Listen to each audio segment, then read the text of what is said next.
Pause a moment and ask yourself this. Have you ever truly made a free choice? When you chose your career path, was it really your rational mind deciding, or was it a mixture of upbringing, circumstance, and forces deep inside you that you never chose in the first place? When you fell in love, was it your free will guiding you toward that person, or was it desire, chemistry, and hidden instincts silently pulling the strings? We live our lives believing we are free agents, captains of our ships, authors of our stories, masters of our destinies. But what if this is nothing more than a comforting illusion? This is where Arthur Schopenhauer enters, one of philosophy's most unsettling voices. He tells us that free will does not exist, not in the way we believe it does. Instead, he argues that our lives are governed by a blind, irrational force he called the will. And here's the disturbing part. The more we cling to the idea of freedom, the more we are enslaved to this hidden force.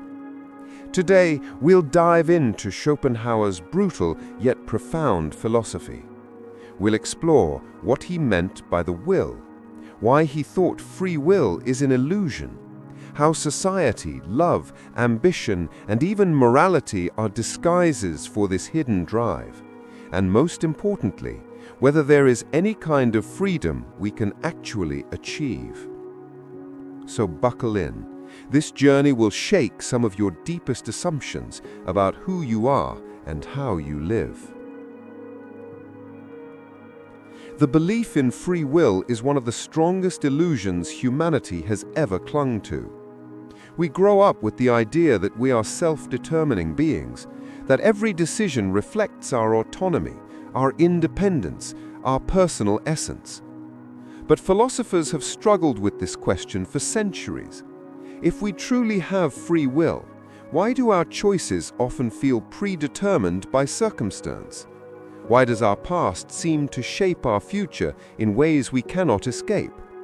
Why do we so often feel like passengers, watching ourselves act rather than consciously directing every move?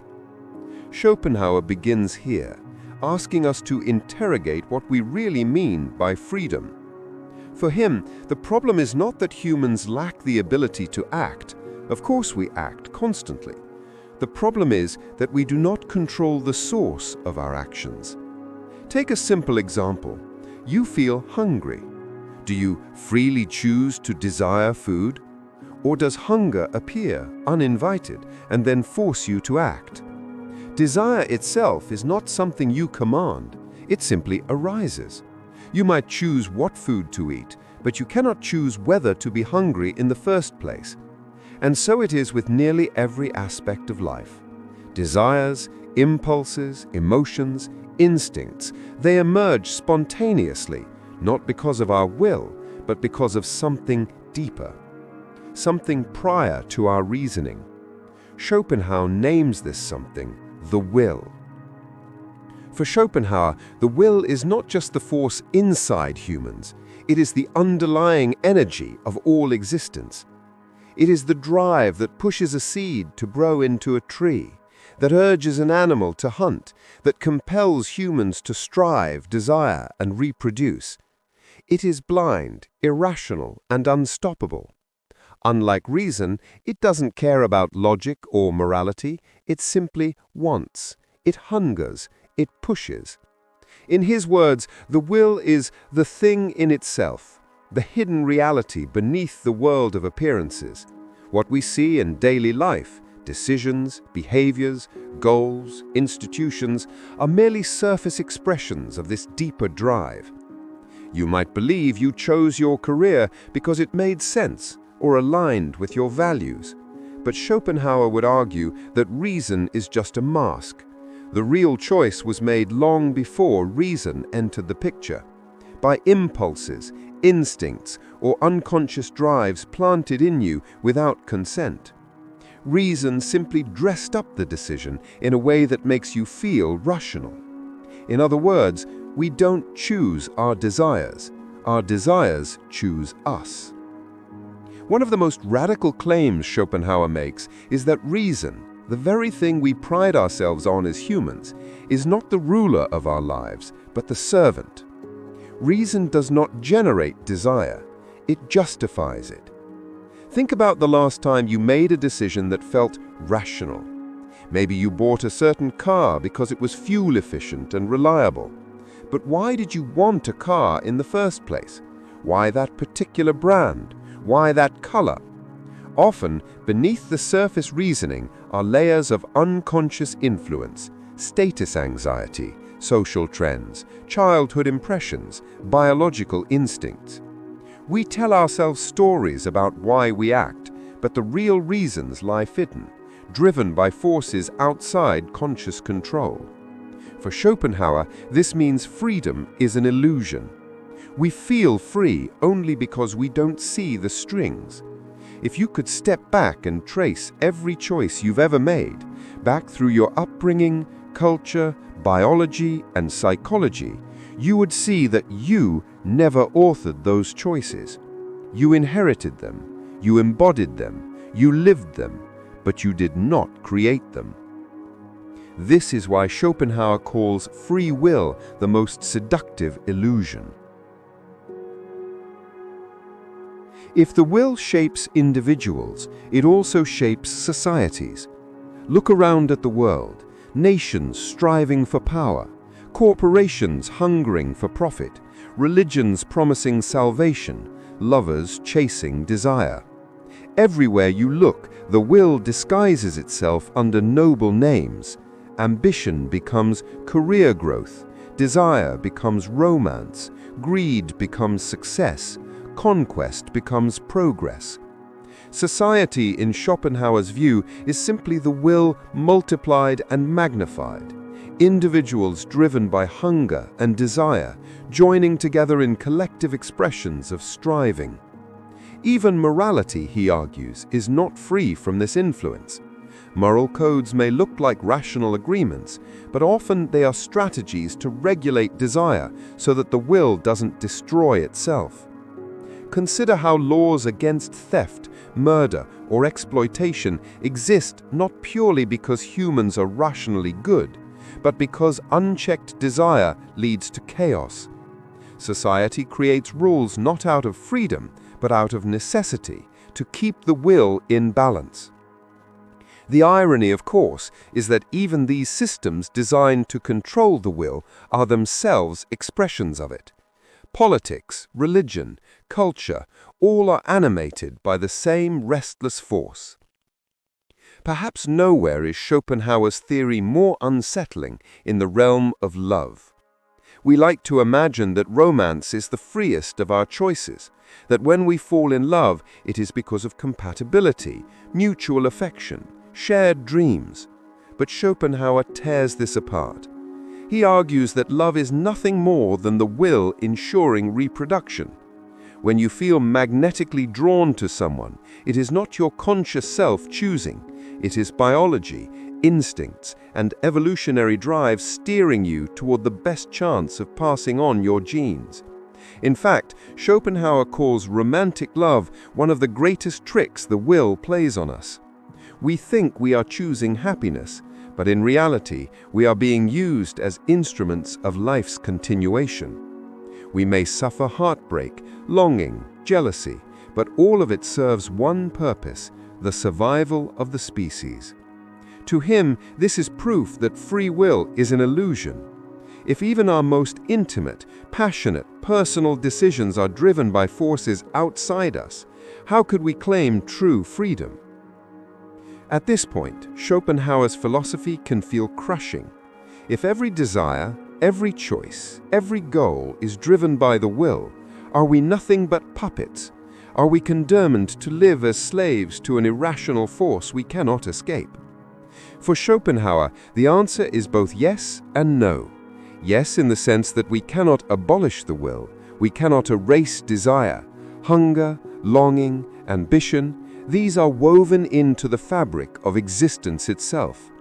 But no, in the sense that there is one way we can escape its grasp, not through control, but through awareness. Schopenhauer was not the kind of philosopher who left people with only despair. His view of life was harsh, yes, but it was not hopeless. He believed that although we cannot destroy the will, we can create distance from it. How? By becoming aware, by shifting from being a puppet pulled by strings to being the witness who sees the strings. This is the heart of his philosophy. We cannot stop desiring, but we can learn not to be consumed by desire. Think of a fire. You cannot extinguish it, but you can stop feeding it. Similarly, the will is always burning, always demanding more, always hungering. But if you step back, refuse to add more fuel, you can begin to see it for what it is. Not you, not your essence, but a blind force that simply happens. For Schopenhauer, the greatest tool for this awareness was aesthetic experience. Art, music, literature, and beauty. Why art? Because art allows us to step outside the endless cycle of wanting and striving. When you listen to a powerful piece of music, or stand before a breathtaking painting, or lose yourself in a story, something strange happens. For a moment, you forget yourself. You forget your needs, your goals, your anxieties. You are simply absorbed in pure perception, pure experience. This is what Schopenhauer called a moment of contemplation, a temporary release from the will. In that silence, you are not striving to gain anything. You are not hungry, not lusting, not competing. You are simply being. And in that being, you discover a kind of freedom deeper than choice. Music especially fascinated Schopenhauer. He believed it was the purest expression of the will, and paradoxically, the purest way to transcend it. In music, the will speaks directly, but as listeners, we can hear it, experience it, and step outside it at the same time. This is why art, for him, is not decoration, it is liberation. But Schopenhauer did not stop at art. He also believed that compassion is a way of transcending the will's selfish grip. Normally, the will drives us to pursue our own survival, our own success, our own pleasure. But in moments of genuine compassion, when we feel another suffering as if it were our own, something breaks the cycle.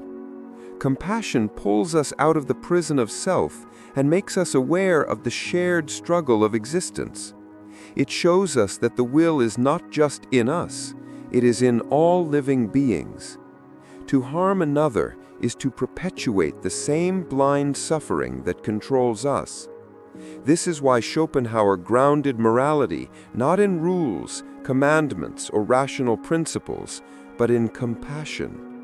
It is not a product of free choice, but of deep awareness of the interconnectedness of life. For Schopenhauer, there was one even more extreme way to confront the will: asceticism, the renunciation of desire itself. He admired saints, mystics, and monks who lived in voluntary poverty, celibacy, and silence. These people, he believed, had seen through the illusion of free will and chosen to deny the will's demands. Of course, asceticism is not for everyone. Schopenhauer himself did not live as a monk. He enjoyed art, music, and even worldly comforts. But he saw in asceticism the ultimate expression of freedom, to say no to the will, not out of repression, but out of insight. It is here that Schopenhauer sounds most like Eastern philosophy. He was deeply influenced by Buddhism and Hinduism, both of which emphasized detachment from desire. To him, the highest wisdom was not to satisfy the will endlessly, but to step beyond it entirely. This brings us to the crucial point. If Schopenhauer denies free will, what kind of freedom does he leave us with? Not the freedom to choose, but the freedom to see. True freedom, in his eyes, is not about bending the world to your desires, but about recognizing the nature of desire itself. It is the freedom of awareness, the ability to witness the will without being completely enslaved by it. This is not the triumphant, heroic freedom we like to imagine. It is quieter, humbler, more contemplative, but it is real. It means that in the midst of hunger, ambition, and passion, you can pause, you can notice, you can realize this is not my choice, this is the will moving through me. And in that moment of clarity, the will loses its absolute grip. You may still act, but you act with eyes open, and that awareness, fragile though it may be, is Schopenhauer's version of liberation. Now you might be wondering, is this just old 19th century pessimism, or does it still matter today? The astonishing thing is that modern neuroscience, psychology, and evolutionary theory have confirmed much of what Schopenhauer intuited. Neuroscience tells us that decisions are made in the brain milliseconds before we become conscious of them. In other words, the choice happens first, awareness comes second. Free will, as we feel it, may be nothing more than a delayed story we tell ourselves. Psychology shows us how much of human behavior is driven by unconscious processes, biases, and instincts. We think we act rationally, but more often than not, we act automatically and justify afterward. Evolutionary biology reveals that our desires for food, sex, power, recognition are not personal inventions, but ancient drives programmed into us for survival and reproduction. Schopenhauer, without access to brain scans or genetic theory, saw all this.